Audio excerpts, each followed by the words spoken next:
Hi, Carrie. How are Nice you? to see you. Nice to see you. Very good to see you. Thank you for coming. All right.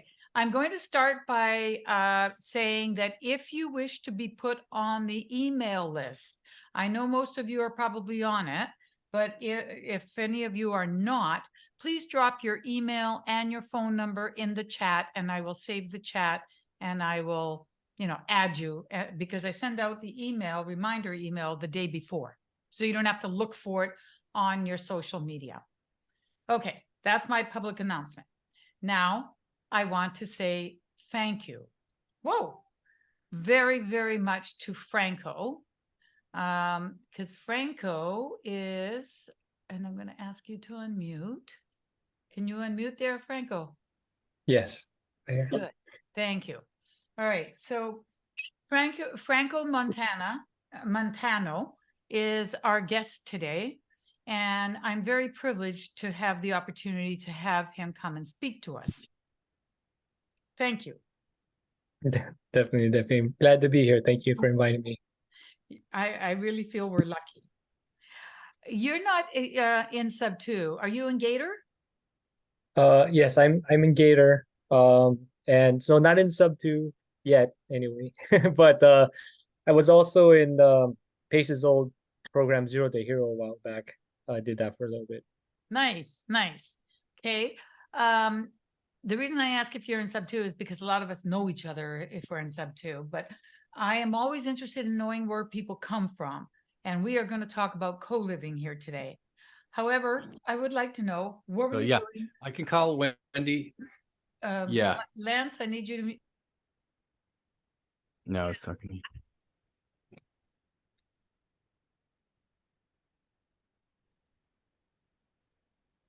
After you muted yourself. I think you're happy. You're on mute. Oh, I muted myself instead of Lance. Thank you, Patrick. Hi, Jared. All right. Now that we finally have things right here, I'm asking Franco to please give us a little background. Tell us a little bit about yourself before you got into real estate. And then we're going to talk about what you're doing in real estate. Yeah, sure. So my background before was business pretty much. I've done different businesses. My last business was T-Mobile cell phone franchise. So I owned 42 locations here in California.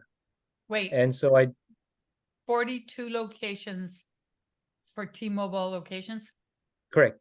Yeah, T-Mobile locations here in California. As Yeah, Pace would say, show him some fire. Yay. That's pretty impressive. Thank you. Appreciate it. Yeah, thank you. Appreciate it. Yeah, it was a really interesting experience. I've actually a pretty extensive franchise background. So I've actually had 2 other franchises as well. I was a 7-Eleven franchisee. I was actually one of their youngest franchisees at the time. I was 18 when I was 7-Eleven franchisee. So been doing a lot of different businesses for a while. And the way I stumbled into real estate was kind of by accident. I did some, while I had the stores, I did some investments on the side, and the returns that I got were pretty high. Like, I mean, like I had a short-term rental that I bought like while I had the stores that I owned for only like 3 years. And California went through this period of crazy appreciation. So it was located in Big Bear. I don't know, some of you guys might be familiar with Big Bear here in California. Oh, Big Bear is beautiful. Yeah. So I got a property there, and had it for about 3 years, and I got for 320,000. And 3 years later, I sold it for around 620,000. And I bought it using a 10%, second home vacation home finance, right? That's one of the things that using maximum leverage. And so my $32,000 down payment returned like 10x, right? Just like had this crazy return. And so when I sold the businesses, I was like, wait a minute, like I didn't do anything with this house. Like I rented it occasionally on, Airbnb or short-term rentals, like, but then I got this crazy return and I felt like maybe there's more to it.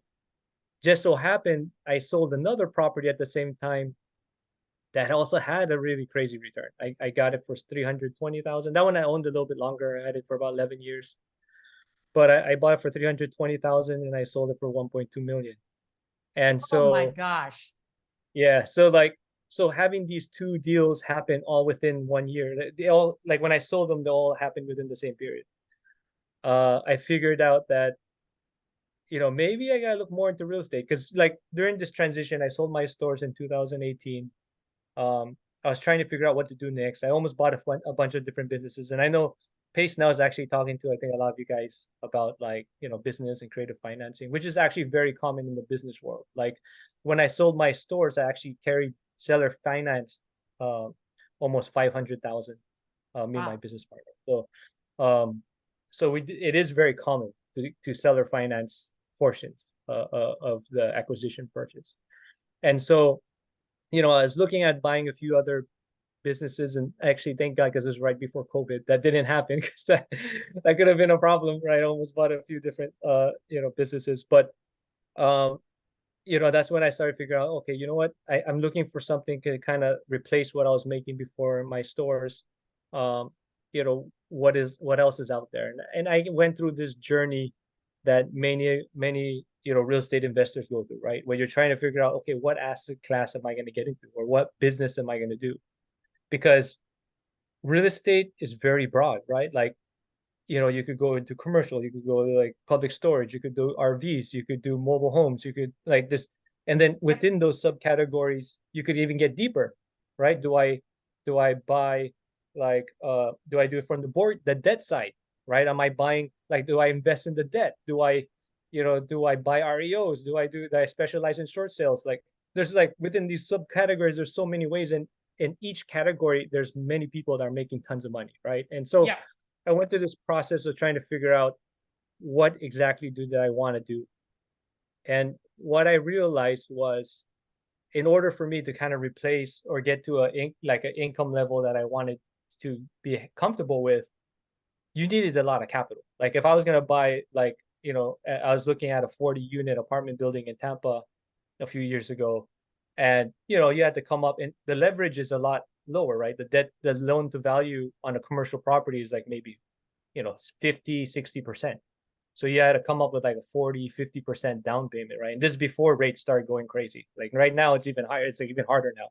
Mhm. But like, you have to come up with a substantial amount of money. And what I was looking at is like these returns. So for me to make a few $100,000, you got to raise several hundred thousand or buy a multi-million dollar asset, right? Right. And so, if I had no choice, then I was okay with it, but I wanted to see what else is out there. And that's when I stumbled upon PadSplit. Because what I found was like and at the time, especially at the time, when you get one PadSplit property, your revenue could be as much as like a small multi-family apartment building. I mean, in a way, it What is has been technically is so far, what's been the best performer in regards to cash flow for you? When you say with one PadSplit, you can get quite a bit. Give us yeah. give us So a right range of now, what like, you've seen in your properties. yeah. So in mine, I do have some of the highest rental, like highest performing PadSplits on the platform. So I have several that do 80-90,000 a year in rent. I am doing one right now, which is Nice. going to be a new record for me. Like my projection on it is going to do 125,000 a year in rent, as a pad split, 125K a year? 125K a year. Yeah. Sweet. Now, And so, now you're talking net, right? You're not talking, are you no, no, talking no, no, gross? that's gross rent. Yeah, that's not net. Yeah. Because then you do Okay. have, some expenses, which I'll kind of go over here in a little bit, but there are expenses that, um, you have to cover as a pad split goes, right? Utilities, things like Yeah, that. I'll PadSplit cover some wants of their those. cut. Yeah, and then pad split fees and things like that, right? But there are also ways like where if you want a bigger piece of the pie, there's those options as well, right? Where you could kind of, not do a pad split and do it kind of just do a co-housing on your own, right? And you kind of, but you have to take on more of this work, right? You have to kind of Right. take on, Right. the bookings and things like that yourself. So with that one Um, that's going to gross 125K, do you mind sharing what you think you'll net? I mean, I know yeah. you're not So doing any of the originally, work, so that's good to know. But yeah. how much could you expect? So it really comes down to, so rates play a very big part, in what you return. So originally when I underwrote that deal, rates were 7% for me on my DSCR loans, right? Around 7%.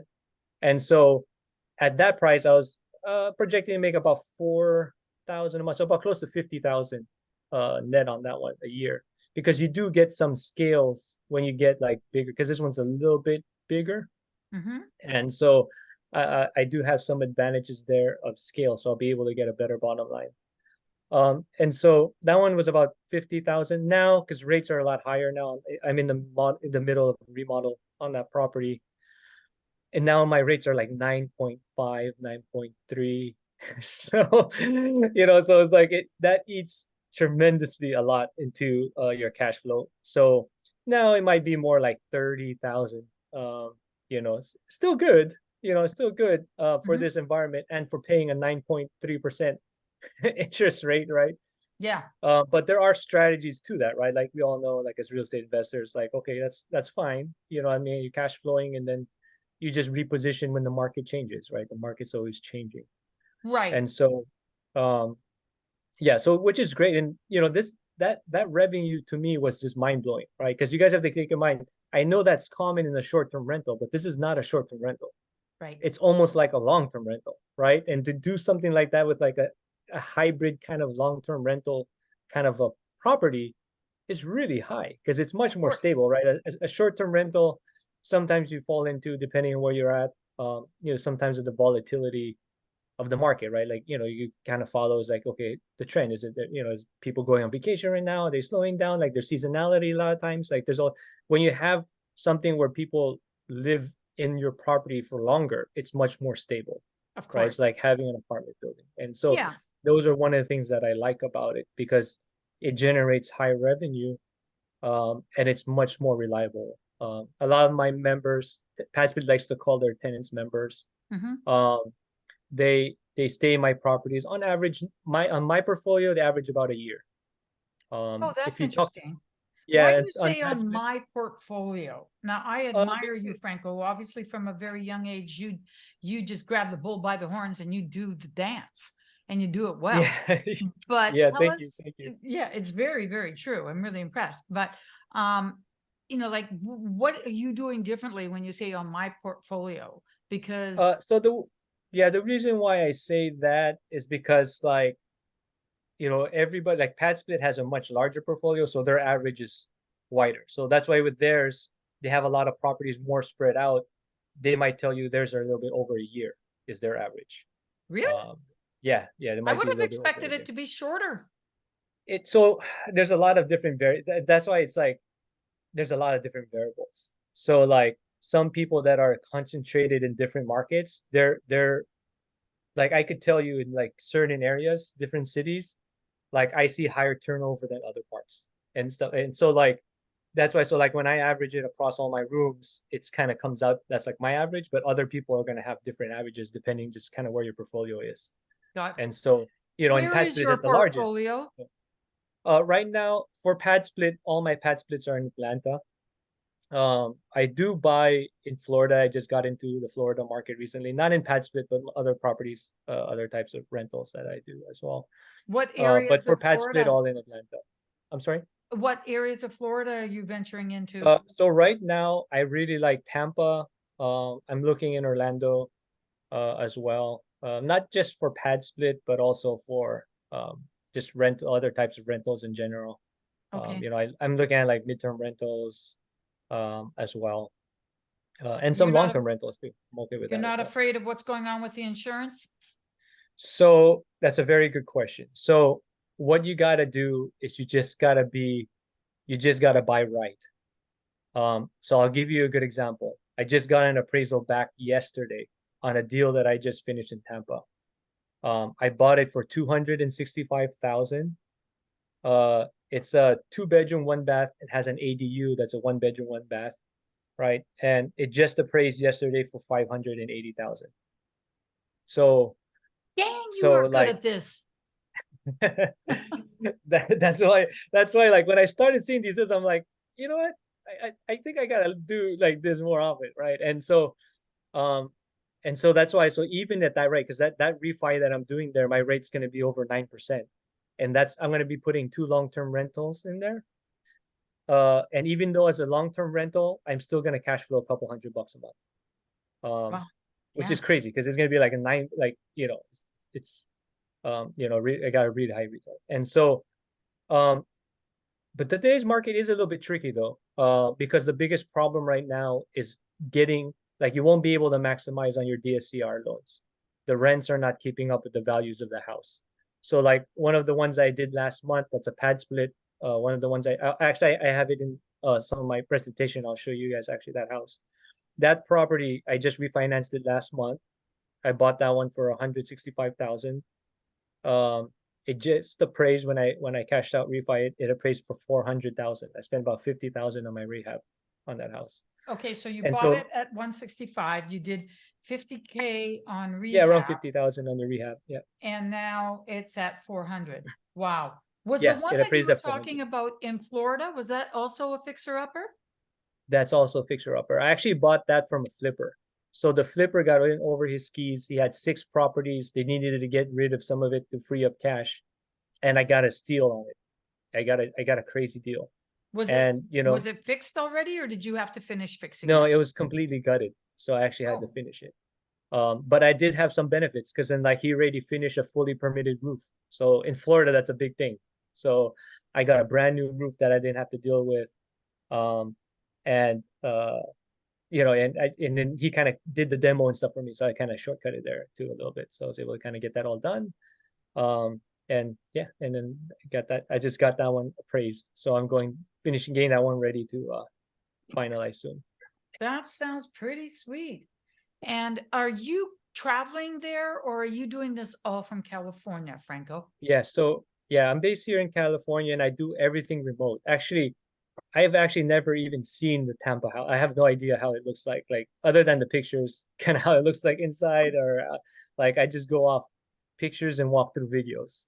And the first 7 houses that I bought in Georgia, I've actually never been to Georgia. Like it was like I never even seen them before. In fact, like I probably only been inside 2 of my houses in Georgia. Like until now, I still only know. So I think they look like the pictures, but I'll tell you when I get a chance to see them one day.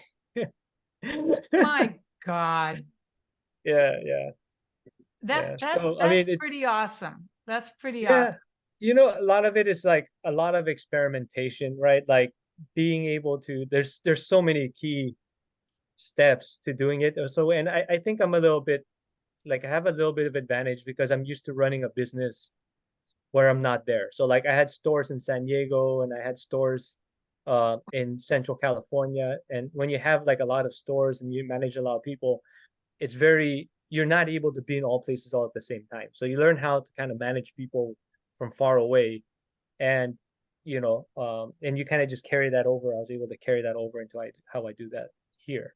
And it's actually with real estate, it's actually a little bit easier, because you have a lot less moving parts from what I used to before. Interesting. Very interesting. Okay. All right. So I'm very, very impressed that you can do this, managing people from far away, and that you can make those kind of returns in a relatively short time. And Yeah. I don't know, it might be, I have to hurry up and get my first deal, because I'm thinking that maybe I just have to, not be too as a cautionary as I am, but to think about fixing. We've had Yeah. so many horror stories, about Yeah. people who take your money and take off and who don't fix it and this and that, that it's amazing to me that you can do this. That's Yeah. that is really, really, really awesome. Yeah. All right, we got a couple of questions. Okay. Do you have a minimum number of rooms needed? Says Melissa. So, and that's a good question, right? So if you talk to PadSplit, they'll tell you to get a house that you could fit 7 rooms. I Okay. have houses where I could I have in one of my examples I'll share with you guys. I have a house that's a 4-bedroom that cash flows I think around 1,100 a month net. So you Okay. can do it with a small house. You just have to know how to do it right. It is a little bit trickier, right? There's a lot of different variables you got to take into account, but it could be done.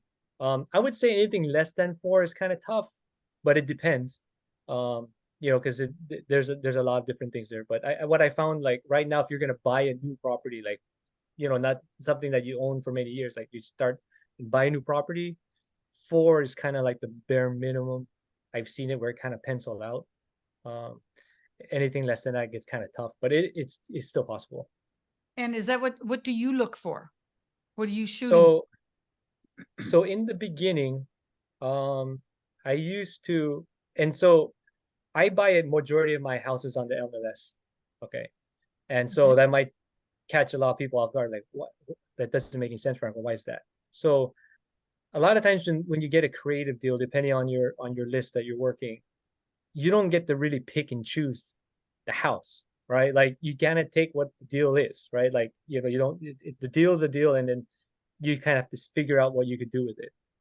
If you're focusing on a pad split, that's a very hard to do if you're trying to build a pad split portfolio, because not every house works as a pad split. There's a lot of different things that you got to look at. And so since I was focused at the time to build a pad split portfolio, I needed to pick and choose the houses that I wanted to focus on, and that will work for me. And so one of the best ways I could do that is getting deals that were on the market. I would say about 90% of the houses I bought were on the market and 10% were off market.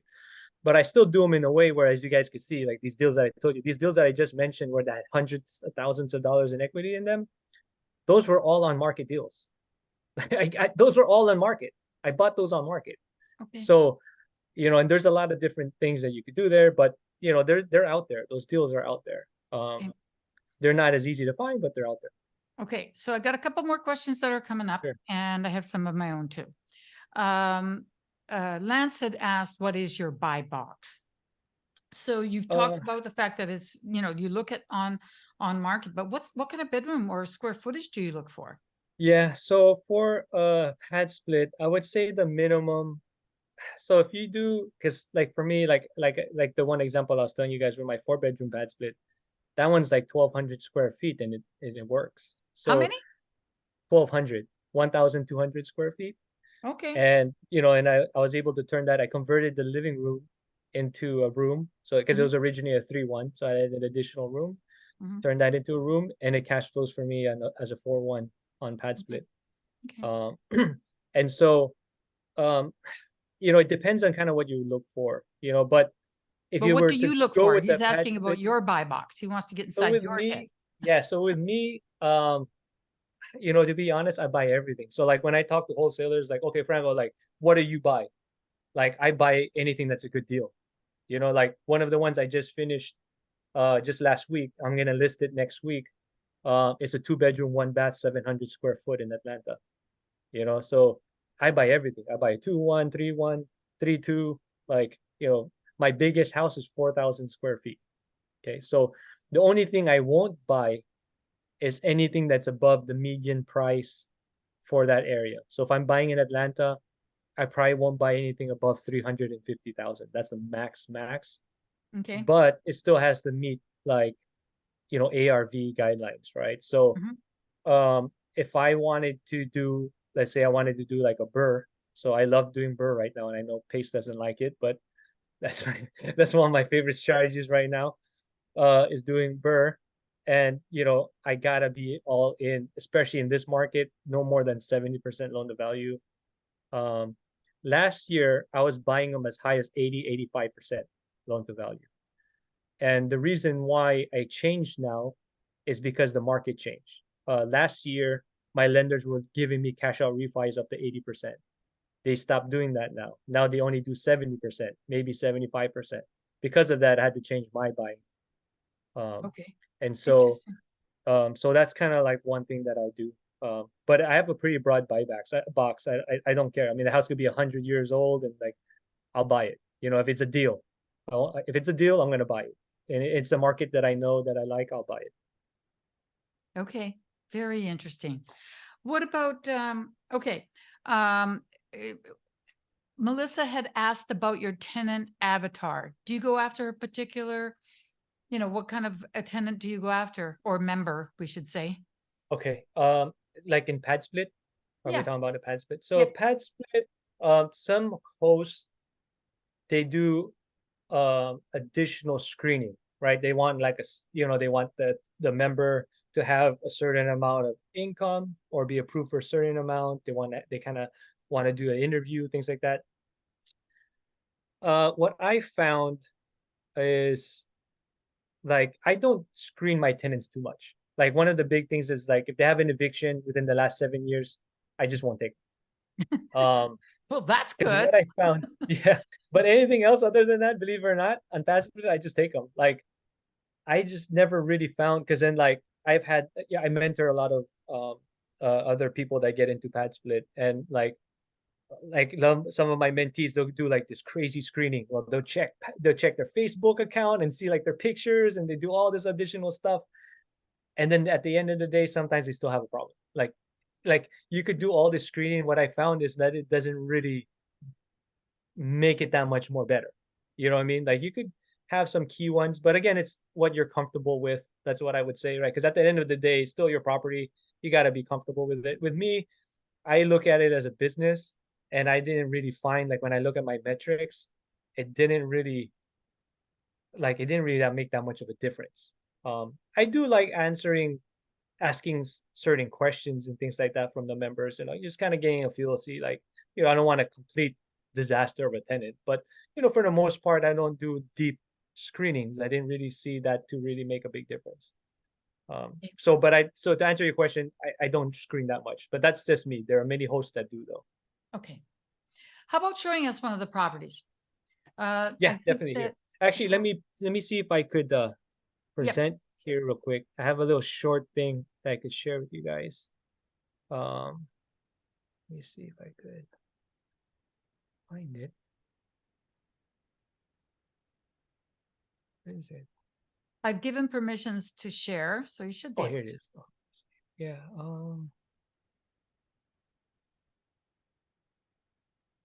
I wonder why it doesn't show up on my. Just a second. Sorry. Oh, here it is. Okay, sorry. Show our windows. Okay. So I just put a little short something. It's not too Okay, nice. too Thank you. long, just to kind of Yep. give you guys A some of pitch these things deck. you guys might some of these things you guys might be familiar with already. But I have a couple of my houses in here that I was telling you guys about. So this is a little bit about me. We talked about it already. I started in 2020. I have over 100 doors on PadSplit now. So if you guys are one, that's about 14 houses right now is what I have on PadSplit. And so I started right before the pandemic, is when I started getting into it. But I really started looking into the platform in 2019, but I didn't get my first house up and running until 2020. So I was able to do all of that within the last 3 years, or actually now almost 3 years. Good for you. And yeah, thank you. Yeah. And I did like what's so awesome is that co-housing, like, because the revenue it generates is so like it's such a cash flow generating business that it gave me a lot more confidence to go full speed. Like if you have like strategies that kind of like a trickle in kind of effect, it's harder to get confidence because you're still kind of building that reserves. You want to make sure that okay, I don't get in trouble if something goes wrong. But since PadSplit generates so much cash flow, because you're able to set aside a good amount of reserves to cover your capex and all these other expenses that are traditionally difficult when you do a long-term rental, right? Because your margins are so small Right. that sometimes when you do a long-term rental, if you got to replace the roof or something, has a major impact. You might not make money on that house for like 2 years or something. You know what I mean? Like, Yeah. compared to a PadSplit, it's like I could cover that in like 2 months. It's like not a problem. You know what I mean? Like I've had to replace roofs, air conditioners, all sorts of stuff, and it's like nothing. Like I was able to make that money back in 2 months on and I got a brand new AC. You know what I mean? So Yep. that's one of the things that I like about this business. Now, I'm seeing a lot of the positive stuff. There are some, challenges. Not everything's all rosy, right? It's not all rainbows, but if this is a strategy that it fits your personality, there's a lot of potential right now. Okay. And another reason why I liked about PadSplit is because I'm able to take advantage of the appreciation markets and still get the cash flow. I mean, for those of you guys that watch Bigger Pockets a lot or things like that, you'll see they talk a lot like, okay, you got to choose between appreciation or cash flow, right? Like if you're a cash flow market, like Detroit or St. Louis or something like that, they say like, okay, your appreciation may not be as high compared to like an appreciation market like Arizona was when it was really hot, or like California or Florida, right? These are appreciation markets, and sometimes, cash flow sometimes may not be as high there, but then you get really high appreciation. PadSplit allows you to kind of do that hybrid. The first house I bought in Georgia was 120,000. That same house is now 250, around 250, 270, and generates me $40,000 a year net, right? So it's like that's crazy. Like, well, I know. mean, so like being able to, you can't do that with an apartment building, right? That's very hard to do with an apartment building just because the loan to value they give you is so much lower, right? So I feel like when I look at PadSplit, we're in that moment where the market hasn't caught up yet with the value of some of these assets, right? Right. For the houses that are available that can work as a PadSplit in the future, those houses, I believe, will have a higher valuation. It kind Right. of reminds me, I remember the time when Airbnb was first starting, when they were new, and people didn't know how to value houses that were in vacation rental markets. Yep. They were cheaper, right? But now I challenge you now to try to buy, like, go to a vacation rental market and look at the prices now, right? Like they're like small single digit cap rates or something, right? These houses are like $1 million, like they'll generate 200,000 rent, but they're like 1.5 million or something crazy like that, right? Yep. Before, those same houses when Airbnb was first starting were just a couple 100,000, right? And the only reason why they went up is because of the revenue those properties generate. And that's why if you look in the cities, like if you go to some of the cities where they started setting up the ordinances, where like they have zones that are vacation rental approved and the zones that are not vacation rental approved, you'll see houses that are half the price or a third of the price just because you can't put them on a vacation rental, Right. right? So Of course. this is that discrepancy that's going on right now with PadSplit. I believe at a certain point, people are going to understand like, hey, this is a big house, like I could do this as a PadSplit, or this is a perfect PadSplit because of this, whatever, like this and this and this. Yep. This house will have a higher value, I believe, at one point in the future. But I think we're still a long ways from that. There's still a lot of investors that even don't know how this even works or what it is. Yes. But when that Yes, happens, absolutely. when that Absolutely, happens, go I ahead. think it'll be amazing. Okay. Right. So I just did a quick thing here. Like, what is PadSplit? Right. So it's a platform, allows you to host your room, and then rent, right? 12% of the revenue goes to PadSplit, plus they charge a 2.75% credit card fee. The property manager, and this is optional, you don't have to have a property manager. But if you do, usually they charge anywhere from 7-10%. Wait, so Okay, I think you had a question. you're losing 19 to 22%? You're losing about 20 something percent. Yep. That Holy goes to camoly, PadSplit. Franco? Yeah, and that's why. So that's why when I tell you, like for example, like one of my earlier houses that nets me $40,000 a year, that's after I'm paying 20% to all of this, right? Like if I Gotcha. just self-manage it and got my own tenants, that house would be like, that one house alone could replace like an average, middle income family. Yes, just doing that one yes, house. yes, So yes. yeah. And it's interesting because I will ask a question in a minute, but I see that Sal has his hand up and he's being respectful. He's just thinking, shut up, Effie, and answer my question. Or let me ask my question. So I'm gonna let him ask the question first, but I got one in my hat that I want to ask you. So, hold on. I have to ask you to unmute. Sal? Well, I'd rather let Franco go through his presentation because he might answer a Thank bunch you. of questions, but I have a bunch of questions for you. So I'm writing them down, but go through your presentation and then get back to me, Effie. Okay, that sounds good. Yep. Okay. Sounds good. And I'm gonna say right now, Franco, since you have so many doors with PadSplit, and they are somewhere around nearing 20%, maybe even a bit more, why don't you Yeah. just start a management company? So that's one of the things and so I'm working on that right now. I'm looking at doing Okay. that because I'm at a point that makes sense, right? It makes sense to do it. And so, but for me, it was more a lifestyle choice, if I'm being honest, because like after running so many businesses and having to deal with, I used to have 700 employees.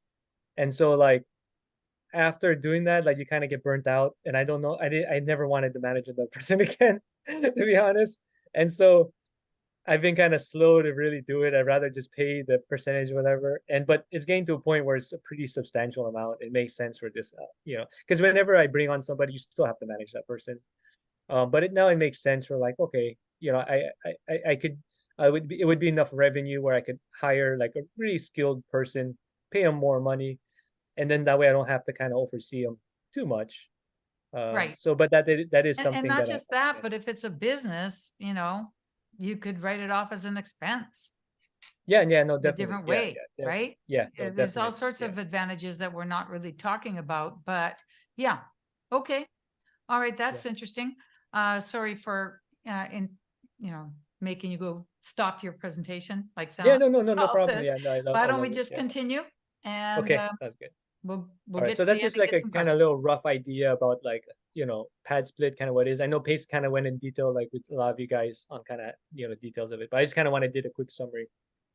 So some of the common expenses, because I see this missed a lot. Like a lot of people don't cover the expenses. Like they just talk about the revenue, but they don't see like what do you have to pay, or what does a PadSplit expect you to pay, right? So you have the 12% PadSplit fee, the 2.75% credit card charge fee, which PadSplit passes to you, because all the members pay with credit card. That's how they get charged every week.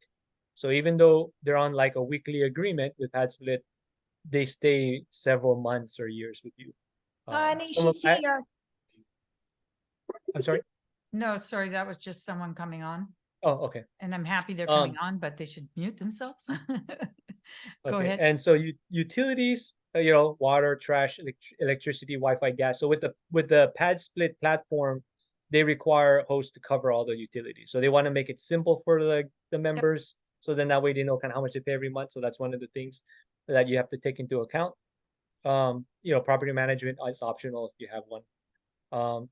One thing I'll touch in real quickly there is that a lot of people get confused because a lot of times PadSplit will say they manage the members and stuff, which is true, but you have to remember that they're doing this virtually. So there's only so much they could do virtually. You still kind of need somebody to manage the asset itself, the property. And so that's where, like, if you had another property manager, that's where that will come in. A lot of hosts will do it themselves. Again, that's optional. Ongoing maintenance, lawn care, pest control, you got to make sure we cover that. You still have to take care of the room turns, common area cleaning. All hosts do at least 1 month cleaning, like, monthly cleaning for the common areas. That's it? Yeah, once a month. There are hosts that do more. Like I do have one of my other mentees, he likes to do 4 times a month. So he'll do every week. Okay. I think it's a little bit extreme, but he likes doing that way. And so because there is a cost to it, right? It Yeah, does yeah, of add course, to of your course. expense. I would just So, think once a month, I don't know. so like, but you want to do at least once a month at Okay. least. Yep. Some houses, if you have a lot of rooms, you could do twice Okay. a month, like bi-weekly or something like that. Got And it. of course the room turns. So like when a member leaves, you got to kind of get it ready. Kind of something like similar to like what you would do if you had like a short-term rental or something. And then you have to set aside money for your CapEx, right? So, when things break, you need to kind of have a reserve. You set aside some money for that. And then of course vacancy. So my property is average about a 90% occupancy. And that's about with like PadSplit average as well. I will say this is very territory dependent. So like some areas have higher vacancy for PadSplit because PadSplit's still really new. Like when I started with them agree. 3 years ago, they were only in Atlanta. Like they didn't have all these other areas. Like they only were in Atlanta. Like that's it. And so a lot of these markets are still new. Like some of them are not even 1 year old. Yep. I know. So they're still kind of growing. So so they're not fully at their occupancy where they want to be yet. It's still kind of a work in progress. But right now, that's kind of like what I'm seeing in my Franco, is market. that why you chose Atlanta? Because they were there? Yeah, that's one of the reasons why I did it because I didn't really have a choice. It just so happened it worked out well because Atlanta was a market I really liked at the time too. Okay. You know, like it was one of my chosen markets I really Good, liked. So it good. worked out well. I'm going to throw one question in here. Patrick wants to know, will you do a house that is on septic? Very good question. So for me, yes, I actually have 4 houses that are on septic. Um, and that's what I meant. Like I buy everything. I know there are many investors that don't like septic, right? Because it causes a lot of problems. They are a lot of a headache. 2 of them I already converted to sewer line, to the city line, because they were close enough. They had a city line. The previous owner just didn't, want to connect it. What I found is when I replace the septic, I spend just as much to connect it to the city line if it's there. So I usually opt to do that just so that way I don't have to deal with it again in the future, since I'm keeping these as rentals, right? Got it. But you can if you're gonna do it as a pad split though, there's a lot of things you gotta keep in mind though, because the size of the septic could only handle so many people. So you want to make sure you're not overloading it. I actually one of my biggest houses, the one that's 4,000 square feet, that one I only did 8 rooms, even though I could put a lot more because I didn't want to have problems with the septic and I didn't want to have problems with the parking. So I just kept it. I did it more as an appreciation cash flow play because that cash flows pretty well. Okay. But so I kind of opted to do that. So Okay. and you could do it more free. You have to service it more frequent too. So you want to make sure that you do it at least once a year, or depending on how many people and the size of your septic, you want to make sure you account for that. Okay. Okay, yeah. So these are the different expenses that you would cover, the main ones that you would have to kind of take into account when you're underwriting a deal. A lot of investors, when they underwrite PadSplit, they forget to kind of count all of this stuff, and it gets you a lot in trouble. You're thinking you're making more money than you actually are. Okay. So what makes for a good PadSplit? So this is the ones that like PadSplit tells you. There's many variables here. So I'll just share kind of like the ones that, PadSplit share, but there are many things that you have to consider. So, add 7 rooms or more. That's like a typical. So if you see a lot of the major, like the hosts, a lot of them will have around like 7 rooms, more or less. 1,500 square feet or more. When on the square footage, when you're talking PadSplit, a lot of hosts will take into account the basement area too. If it's as long as the basement is habitable, like it meets kind of the requirements like height wise and size and stuff like that, space. Then you could count that as well. In Georgia, they have a lot of basements. Like they have a lot of properties that are like split type. So that comes into play a lot. Let's see. You want to be within 10-minute walking distance to transportation. That's what PadSplit recommends. I have properties that aren't like I have properties that are like a 35-minute walk away from any public transportation and they still do well. And so it's, that's what they say. Of course, it's better if you're near public transportation, but it may not necessarily be necessary. You want to have enough parking for members, so that way you don't run into issues with your neighbors and things like that. So you want to take that into account. Be near main streets, restaurants, and markets. So it's actually a little bit different than if you're like, how in wholesale we look for like, we kind of write down the value if they're like on a main street or, if there's a double yellow or like, you're next to a, busy intersection or something, what I mean? Like we have these reductions, right, in our valuation. Here's actually positive, which is great, right? Because then now I could get the deal at the house at an even better price because these are houses that no one else wants to buy, right? So,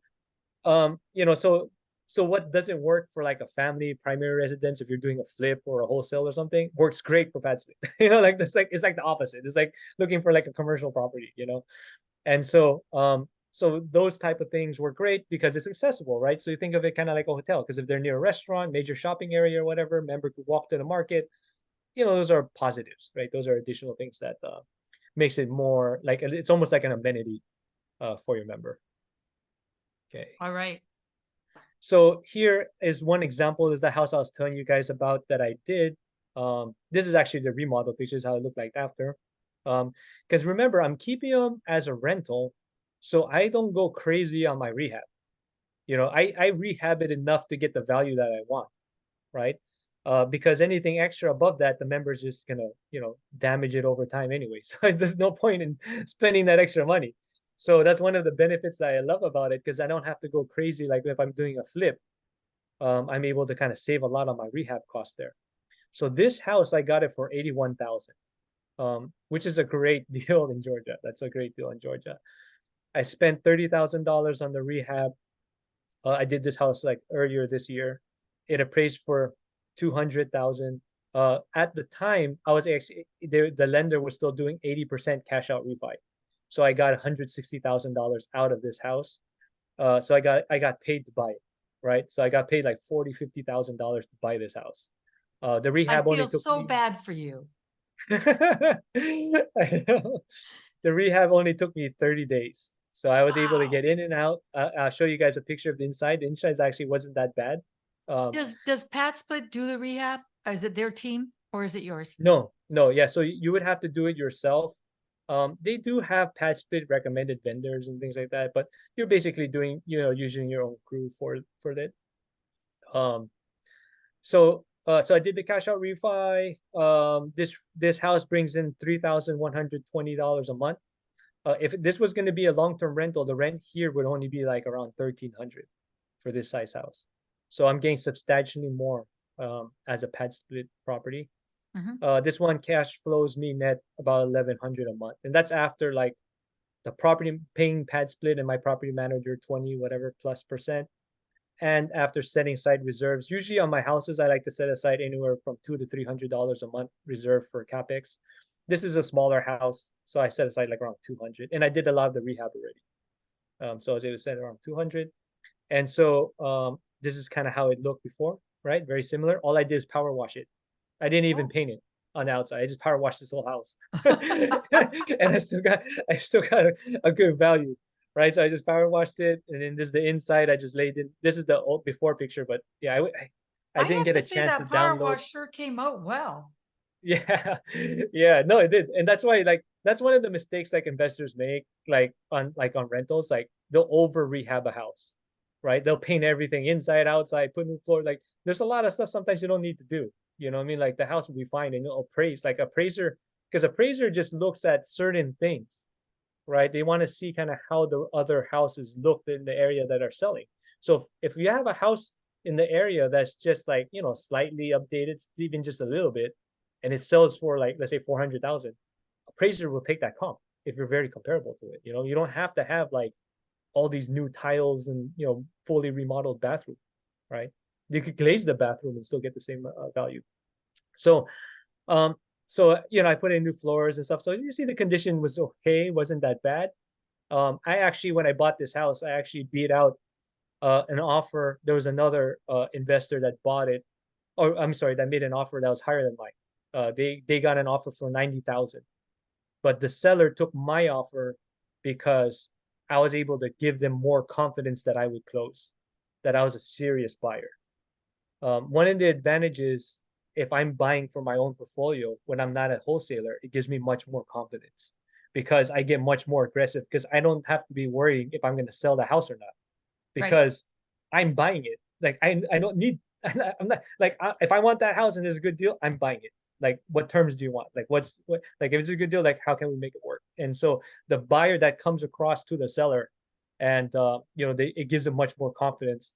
And so that's why that seller went with me. Okay. Yeah. Yep. I think that's so very true, right? Yeah, definitely. So this one used to be a squatter house, and this one, it doesn't look big, but the back of it actually goes kind of long. So this house is 2,700 square feet, this house. Wow. And when I bought this house, it was like a squatter house. It actually used to be a halfway house. So Rehab? this has, I'm sorry?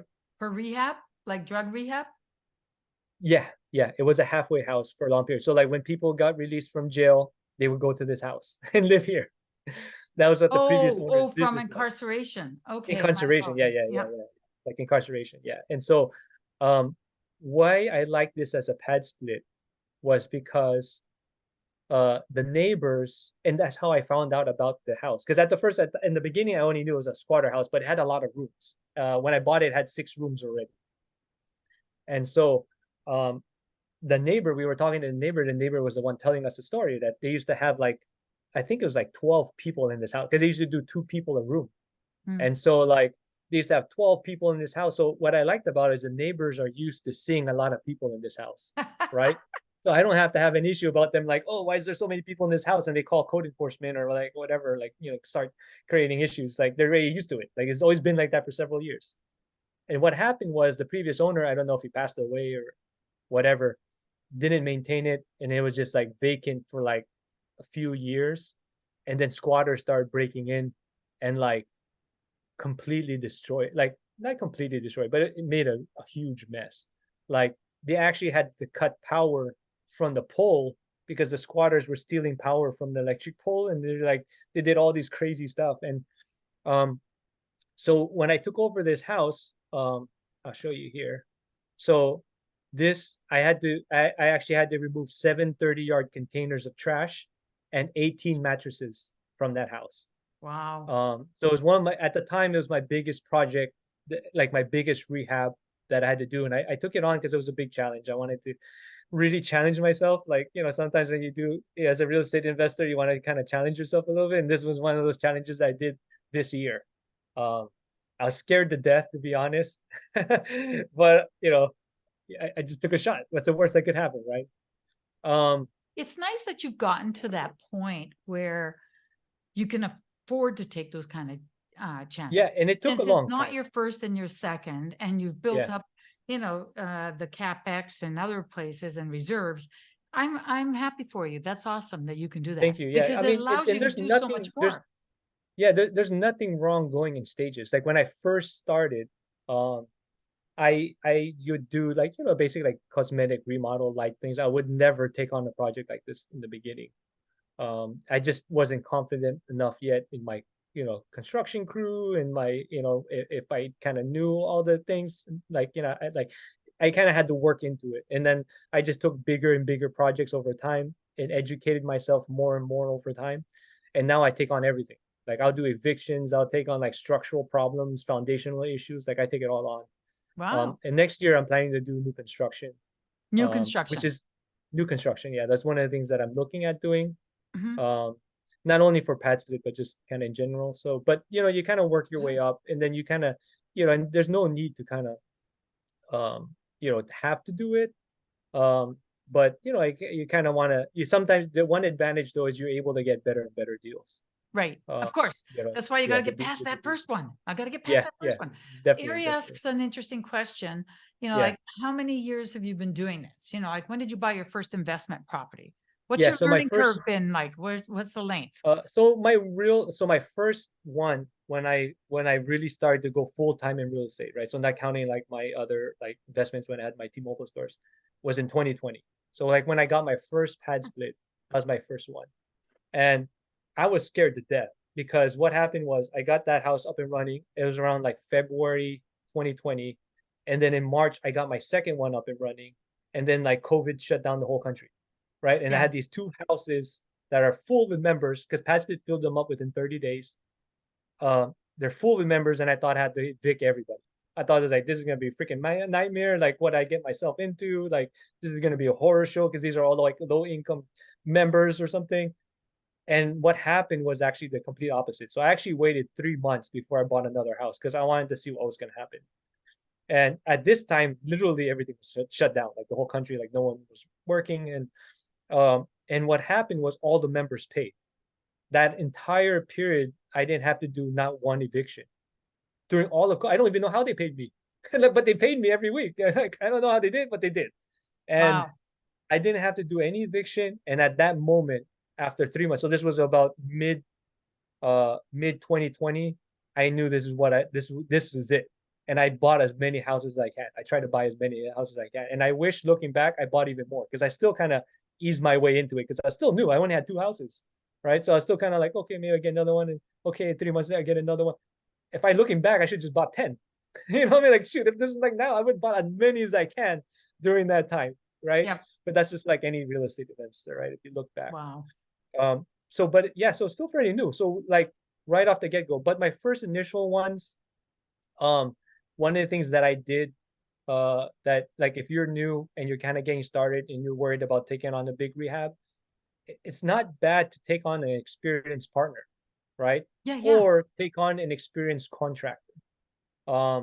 And that's what I did. I hired an experienced contractor. It cost me way more, probably double than I would have if I tried to kind of do it on my own. I hired an experienced GC, but he got the job done and I didn't have to worry about it. Because my main goal at the time was just PadSplit, right? So with the budget he gave me, I was still cash flowing 30% cash on cash return at the time. And so like, who cares? Like, okay, whatever, and that then from there, I just kind of took on more and more challenge little by little, incrementally until I got to a point where like now I know kind of how to handle all the different situations. How do you Awesome. handle one issue? How do you handle when you have like a sinking foundation? How do you handle like you kind of work your way to that? Yeah. Okay. So this is some pictures of the squatter houses that kind of give you some idea, right? So it's trashed a bit, right? But structurally it doesn't look too bad, right? Structurally it's still not bad. So here like all this trash, like this is the kitchen right there. Okay. And so this is what I did, right? All I did here Oh, is new floors, paint, new fan, new kitchen, redid the kitchen. This bathroom is actually the original bathroom. I just put in new floor. I reglazed this tub. This is actually an iron tub. So I just kept the same one. I love iron tubs. So if they're in good condition, I try to keep them. So I reglazed it. I reglazed this tile. So I saved a lot of money. I did this whole bathroom for like $600, wow. right? I just put in a new vanity. This vanity was cheap. It's a small one. And I put in a new toilet. Done. Right. So it's like, I mean, I have an idea that those neighbors love you. I haven't had any issues. Like, so as long as because that PadSplit has been active about a month now and haven't had any real issues. Yeah, so this one I did the kitchen a little bit nicer because like I not only did I want to get the rehab, like my appraisal numbers that I wanted to hit, but what I found is the material costs is not that much different when I use a nicer, higher quality material. Because the way I do it is like I negotiate really good rates with my contractors. So I kind of just go a little bit step up when I'm redoing the whole thing anyway. So I Yeah. go higher quality. So I did a little bit of a nicer remodel here. If these cabinets were good condition, I would just repainted them. I would just kept the original ones, which I do a lot, and just keep them and just put in new knobs Right. or pools. Okay, so I bought this house for 165,000. So if you know Marietta, that's a steal. That's a steal. I bought it for 165,000. My rehab was 60. So sorry, not 50. It was 60,000. This house appraised for 400,000. This was last month. I was able to only pull out 10,000 extra because the problem I ran into was my rent. The market rents in this area was only $2,500. Because even though you're pulling in a ton of money and cash flow on a PadSplit, a lender will not count your PadSplit rents. They will only count your market rent, whatever the market is renting for a 3-bedroom, 2-bathroom, whatever the type of house you have. That's the only thing they'll take into account when they underwrite your loan. So because of that, I was only able to pull out an extra $10,000 extra, which is okay because I still got all my money back. But I have $150,000 equity in this house. They only gave me like a 68% loan to value or something like that. And one thing I forgot too was this is also that 10,000 extra was also after the extra money I pulled from my hard money because there's some tricks you could do there. So I actually pulled out an extra 30 or 40,000 there during the rehab too. Nice. Because I got the money that the money that I had budgeted for my hard money lender for the rehab on this house was like 90,000. So I only spent 60, but I got 90. So I forgot to factor that in there with the extra 10,000. So that's on top of the extra 10,000. Yeah. So this house is great. It rents I get about $6,600 a month in rent on those 8 rooms. And because my interest rate here is kind of high, it's like about 8 point something percent. It's like 8.6 or 8.7 or something like that. I'm still cash flowing about 1,100 a month. but I got all my money out and I have $150,000 equity in this house. Oh, I do And like that. so, and this is a recent one. Like I just did this last month. Like I just cash out refi this, and these are recent deals. So those are a couple. I think I only put two here. Yeah. And then if you want, let me see if you have enough time. I could show you guys real quick. I don't know if you guys have actually seen how a PadSplit house looks inside. Let me No. show you guys. Go ahead, So show us. PadSplit has they do a Matterport. Let's see if you'll allow me to do a Matterport. Oh, it's not me. Okay, hold on. Let me stop sharing for a second. Let me see if I could pull up the Matterport. Okay, so they do like a 3D.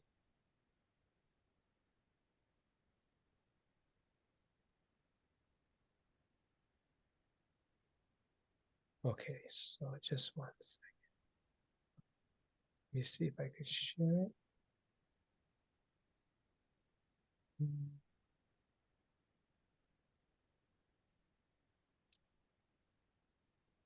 Okay, does everybody see my screen? Yep. Yeah, okay. So let me see if I could this.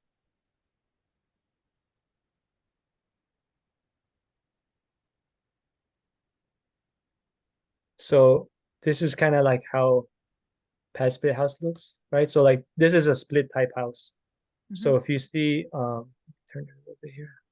So like here they turned this into, so this was a living room, Right. right? So like they closed it, turned this to bedroom, bedroom, bedroom, bedroom, and then so that's 4 on top.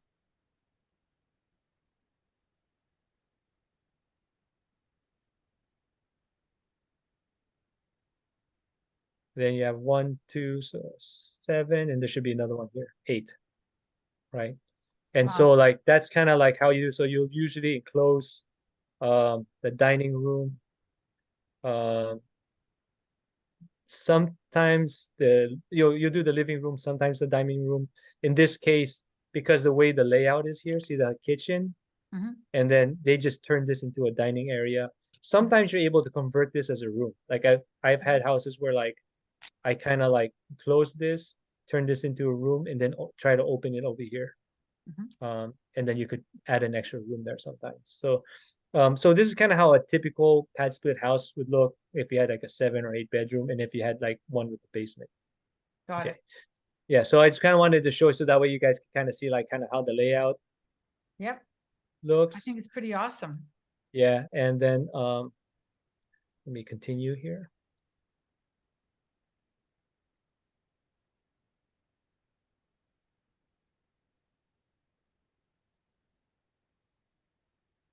Yeah, I think that's it. The other one's another layout, but you know, I don't want to take too much of you guys' Okay. time. But yeah, so here, I mean, oops, let me get down there, sorry. It's okay. There you we go. So go. feel free, you know, to connect with me, you guys. I don't do as much social media, to be honest. I've been kind of really busy, but I've been telling myself I want to do more. But you know, Instagram is one way to connect with me. My email is right there. You know, feel free to connect with me. You know, if you guys want to get started, PadSplit, or do more like in co-housing, you know, reach out to me. I'm also a buyer, so you know, if you guys wholesale or find deals, or you know, or need help closing a deal, I'd be more than happy to kind of see how we could work together and you know do that. I'm buying, I'm selling. My market's Atlanta, Tampa, Orlando, and Vegas. I don't own anything in Vegas yet, but it's a market I've been trying to buy in for the last 2 years. Vegas is a little bit tricky just because like it's pretty competitive, and so like it's harder for me to get deals at the price points that make sense for me because Got it. I get great deals in my other markets. So like it's hard for me to switch when I'm happy with the deals that I get in the markets I'm in. But it is a market I really like. I actually like it for PadSplit as well. If that was something that you guys were looking at, I like it. There is some challenges there, but it is a good market. It is one that I like. Got it. Yeah, so I'll be more than happy to take, you know, questions from Yep. you guys. Yeah, let's do that. I want to say, you know, thank you very much for this presentation. We're at time, but are you okay with staying a little bit?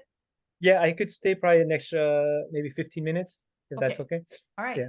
Yep. And also, Franco, at the very end of this, I need to talk with you just for 2 minutes, okay? Yeah, no, definitely. So we'll get on the phone as soon as we're done. All Yeah, right. sounds So, Melissa says, are you in Tampa Central or surrounding towns as well? So Central. So I'll be honest, I'm not familiar with Tampa. I just know I'm near, let's see where the house I buy. I'm near the airport. Okay. So I'm not, no I don't worries. know if that's Central Tampa. I've never No. been to Tampa. So, but I like buying there. So, Yeah. I'm near the airport. So if that's Yep. near Central Tampa, that's where I buy. But I'll buy around it. So like even if it's a little bit farther out, I just need to make sure that my team could handle it. Mainly my property manager, because I only buy in areas where I have my team. So There you if go. because I do everything virtually. So like if it's too far for my property manager and they can't do it, then I can't buy there. But as long as they manage it, and it's a deal, I'll buy it. Okay. Let's start with Sal. All right, you guys hear me? Yep. Yeah. All right, awesome. Thanks for the information, Frank. It was really good. Definitely, thank you. You answered a lot of questions from the presentation, but I have a few more. So, location wise, I know you're California, you do everything virtual, which is amazing because you kind of took a leap on something you don't even know, right? Which is Yeah. kind of gutsy, but if you don't put your foot forward, you're not going to succeed. So, but location wise, meaning there's parts of suburbs, like you said, right? You kind of mentioned it like, oh, the neighbors next door, thank God they don't say anything. Like, do you kind of stay away? Because I was also doing research where I'm looking at more of a main street, more of a commercially area of the city, even though it's a small little towns. But like, if it's a block and the kids are all playing outside with bicycles, and all of a sudden you have 10 members, 12 members going into a house, does that feel like something you stay away from, or do you still go for it? Yeah, I mean, if you're in that type, like, so if you're in a family environment, right? Right. Like, let's say you know that okay, the kids hang around outside and they play, and it's like that environment. Um, you know, I I would kind of, it depends. If it's a really good deal, at my point where I'm at right now, I might still do it Do you feel because anything that will conflict with and that? Having so many people going into one house that's more of a family no, oriented for type sure place. that there's definitely a risk, and that's why that's why I say like for me, because it really depends, because it does increase your risk of kind of getting in trouble with the city, right? If somebody reports you, or whatever, people start complaining or give you a hard time. Even though 'Cause PadSplit says it's a membership type thing and they can get away with it. so it depends on what city you're in. Right. That has a lot to do with it. Because some cities, because you could check your local city. Like I'll give you guys an example, right? PadSplit is not in Washington, but in Washington, rooming houses are legal, right? Like you could go to Seattle and they do them all over the place. Like they're legal there. Like you could get a permit from them and license, right? But Mhm. so it depends on your market. Some markets, some cities are really strict. Some turn a blind eye to it, and some will really go after you. Because Right. there are some cities like that will go after you when they hear about it. It's very hard for them to go after you because they won't know you exist unless someone reports you, right? Right. So so that's why it depends. Like I would stay away from it if I'm just starting. But like me, I have a lot of things I put in place with my strategy, so I have no problem repositioning a house if there's an issue. You know what I mean? But that I'm in a position where I'm comfortable doing that. But it is increase your risk. That does increase your. So if I was just starting, I would probably not do it, because there are houses that were great deals, Yeah. but because of one thing or another like that, it increased my risk. I wasn't comfortable with it. I move on. Right. So a good example is like HOAs. I don't buy houses in HOAs. All right, cool. So another question. Do you that example you just showed us on that 3D? Do you pack the house to the point where you get enough rooms in there and like there's no common area and it's only like kitchen, bathrooms, and bedrooms? Do you feel So like you go from a 3-2 house to all of a sudden you converted it to a 6-2 house? yeah. So it depends. So right now, I do have a lot of houses that are like that. I do have a lot of houses where I also um, didn't maximize, like that 4,000 square foot house that I was telling you guys about, where I just, I was happy with the returns that I was gonna get with that size.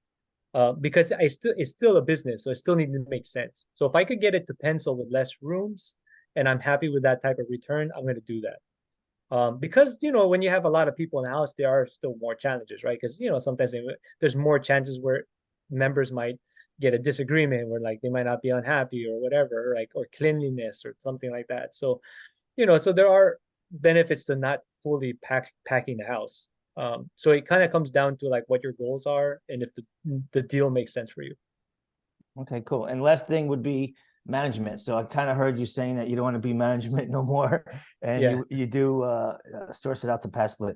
But would you consider starting like, because the areas that I am, there is no PadSplit, right? So I would have to do my own co-living. I would have to start my own way.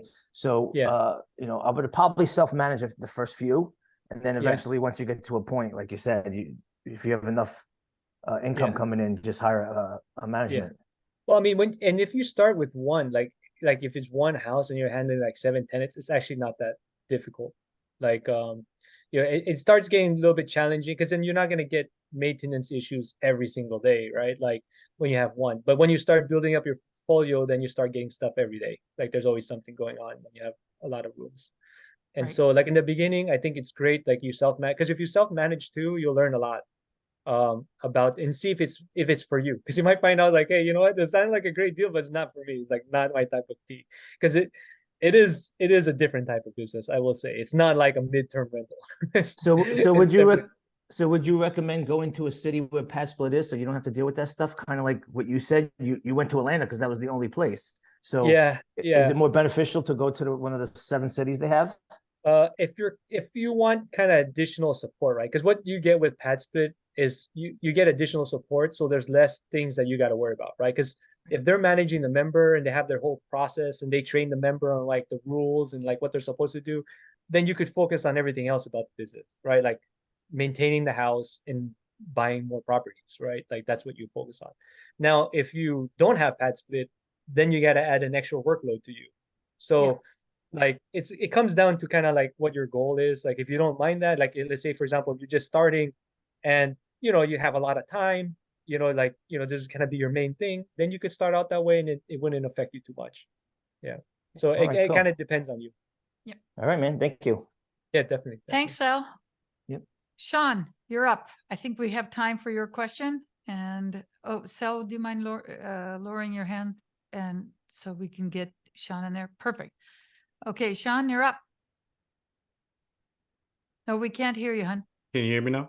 Now we can. Yes. All right, good. Thank you, Effie, for this. And Franco, I appreciate all the value you bring to this. Thank you. This whole Zoom here. You said something about like property management. So when I started calling out property management and talked about shared living, most of them told me because of evictions, they don't want to do it. Yep. As far as that, have you came across that as well? Yeah, definitely. So I would say 95% of property managers are going to say no. They're not going to want to do this because of the amount of work. It is more work. But that said, PadSplit does have some preferred property managers that they already talked to that you could look into, that you could use. So they do have like some that are out there that you could use. Got you. And another question. I saw this in the chat, so I'm gonna go ahead and ask it for her. But what are you doing to buy? How are you buying? You using hard money to get these properties, or are you using your own cash? So over the last 3 years, I've had to change my strategy 4 different times just because the market's been pretty volatile, right? It's been really tricky. And so I'm actually changing my strategy again. And I'm gonna kind of have to adapt again because rates are a lot higher now. So I'm going to change it a little bit. And so at this moment, I'm buying them using hard money and then doing a cash out refi. And then putting in permanent money after that. And that's why Burr right now has kind of been my primary method. One of the reasons why, creative deals are great, but the only reason why I'm not doing creative now is it ties up a lot of capital. Because you can't cash out refi a creative deal, right? The only way what you could do is add a second, right? But you can't cash out refi because it defeats the whole purpose, right? Like if you do a sub 2 and then you cash out refi, then what's the point of doing the sub 2, right? Like there's no point. So so like for this strategy, like Burr works better, right? Like I don't, I don't, I don't really do creative deals here, but there are some that could work. So like that's been my primary with it. So hard money and then cash out refi. There's a lot of different commercial loans right now though too, not just DSCR. But there are many, many, many types of loans. And so so there's different methods that I like doing. Like another loan, just to share with you guys real quick, that I like using are bank loans. So they don't Using do your what? DSCR, bank loans. So what happens Okay, is they're thank you. bank statement loans. And so they just check my last 12 months bank statements, and that's it. No tax returns, nothing else. They just check my 12 months bank statement. So if you have a cash flowing business, it works great, and I don't have to worry about DSCR. Yep. Okay. Thank you. Thank for you. that. Yeah, definitely. So let's, I'd like to get you center, let's stop share for a moment, okay? Yeah, let me do that.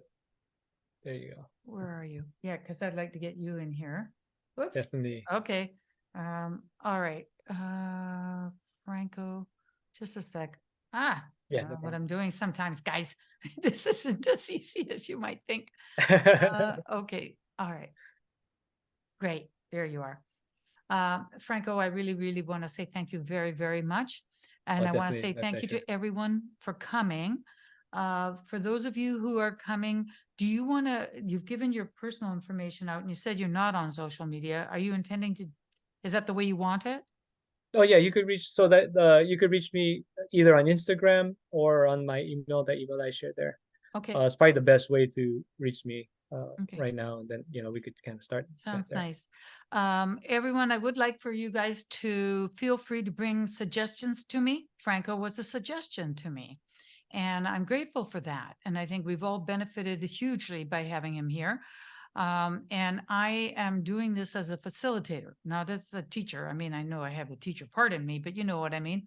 So help me out. If you think there's someone that we should be bringing on here, let me know and help spread the word.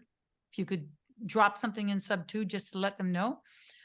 We were up to, what were we, 38 or 39 people today? That's not bad for, actually, what was it, 38? That's not bad. Since this is our 8th, or is it our 9th? We're just starting off.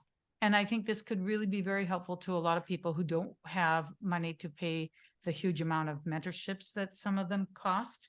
So yeah, let's keep meeting and learning from each other. And Franco, would you be a sweetheart and give me a call? Yeah, definitely. I'll give you a call right after. Okay, everybody, please Sounds say good. thank you to Franco. Let's Thanks, show guys. him I our appreciate it. appreciation because he has been Definitely. so awesome. I think that a thank you is in order.